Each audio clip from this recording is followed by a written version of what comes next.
Greetings, family. Peace, love, and positive thinking. This is Guru, and thanks for visiting my channel. This vlog is about right-wing CRUSADERS Militia group who plotted terror attack on Muslim immigrants, FBI charges. The terrorist group reportedly had sovereign citizen, anti-government, anti-Muslim, and anti-immigrant extremist beliefs. So, three Kansas men who were allegedly part of a domestic terrorist group called the Crusaders were arrested by the FBI on Friday, charged with plotting to carry out an attack on Muslims living in the state.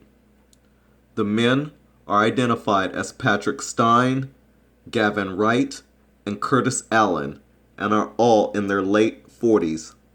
They belonged to a group that espoused sovereign citizen, anti-government, anti-Muslim, and anti-immigrant extremist beliefs, according to an FBI agent's affidavit, and allegedly plotted to attack Muslim immigrants, focusing on an apartment complex in Garden City, Kansas. So, family, according to the Department of Justice, the trio allegedly stockpiled firearms, ammunition, and explosive materials and discussed parking 4 vehicles filled with explosives at the 4 corners of the apartment complex in order to set off a massive explosion. But hear this, the attack, which the men allegedly said would, quote, wake people up, unquote, was planned for November 9th, one day after the presidential election, according to the Department of Justice. The FBI had been investigating Stein, Wright, and Allen since February and documented their violent rhetoric, excerpts of which appear uncensored below. Stein allegedly said that, quote, the only good Muslim is a dead Muslim, unquote, and that he would enjoy shooting Muslims' heads. Quote, when we go on operations, there's no leaving anyone behind, even if it's a 1-year-old, I'm serious.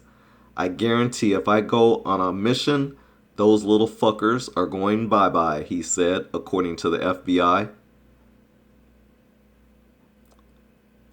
And as you can see, family, they put in bold and highlighted the quote where he states, even if it's a 1-year-old, I'm serious. There's no leaving anyone behind. So, these guys, again, we find out are domestic terrorists. The really bad thing, and I'm really glad that these guys were busted and that the FBI was clearly paying attention to these guys, is that they planned to set this off on November 9th, one day after the elections. So no matter which way the elections were going to go, they had planned to really place fear and high anxiety amongst the rest of us Americans because of these three and their ignorance. I mean, these 3 white men were going to risk our freedoms because of their ideology. These are the type of people that I believe Sheriff Clark, David Clark, influences. This is the type of rhetoric that he advocates these kind of people. He pushes these kind of people to do these kind of things, in my opinion. But I digress. I'm going to go back to this article. So Stein allegedly conducted surveillance on at least 3 different occasions and discussed targeting churches that had supported refugees.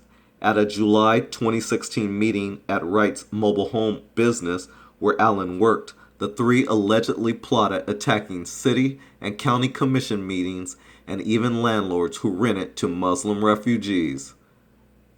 Do you hear this, family? These are domestic terrorists, white men who always fit the description of a domestic terrorist, white men in their late 40s who was going to try to attack city and county commission meetings, and even landlords who rented to Muslim refugees. These are the type of white men that this country breeds. That this country breeds. So, back to the article, is they ultimately settled on the apartment complex in Garden City and began ordering the materials they would need to create bombs. At some point, the FBI introduced an undercover agent to work with the confidential source they'd been using to watch the group. The agent provided automatic weapons and even allowed Stein to fire them when they met on October 12th. So they infiltrated this group, even gave them automatic weapons. This is how they do. So check this out. During one conference call, Stein allegedly said, quote, "The only fucking way this country's ever going to get turned around is it will be a bloodbath, and it will be a nasty, messy motherfucker. Unless a lot of people in this country wake up and smell the fucking coffee and decide they want this country back, we might be too late. If they do wake up, I think we can get it done. But it ain't going to be nothing nice about it," unquote. Stein also allegedly referred to the group's targets, Somali immigrants, as, quote, "cockroaches," discussed dipping bullets in pigs' blood before using them, and yelled at Somali women dressed in traditional garb, calling them fucking raghead bitches. So these guys were not only domestic terrorists, they were domestic racist terrorists. These guys were domestic racist terrorists. And just like I figured, if they were going to be racist towards Muslims, black people, don't have your eyes closed. When they say that kind of thing, they also include you in on that. They're just not using us by name. If you haven't figured that out by now, you are truly sleeping also. Well, all three men's Facebook pages contain links to articles on conspiracy websites, many of which are anti-Muslim in nature. In May, Allen shared an article about a Dutch politician who purportedly called for a ban on Islam and the closing of all mosques. Quote, "Wow, someone finally decided to open their eyes and pay attention to this cult," unquote, Allen commented. Also in May, Stein shared an article from a website called Militia News about the, quote, "Muslim conquest of America," unquote.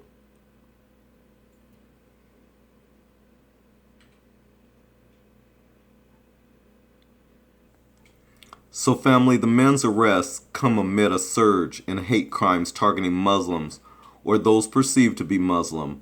Mosques in the U.S. have suffered vandalism, arson, and other types of destruction 78 times in 2015, according to a report from the Council on American Islamic Relations.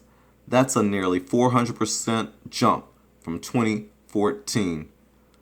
Another report from the Center for the Study of Hate and Extremism at the California State University, San Bernardino, documented 260 hate crimes targeting Muslims in 2015, a nearly 80% rise from the year before, and the highest annual number of such crimes since 2001. The Huffington Post has also tracked nearly 290 acts of anti-Muslim violence, discrimination, and political speech in the United States. So family, that's the extent of this article. I hope you liked it. If you liked it, please like, share, and if you haven't already, subscribe. This is Guru, and until next time, peace, love, and positive thinking. I'm out.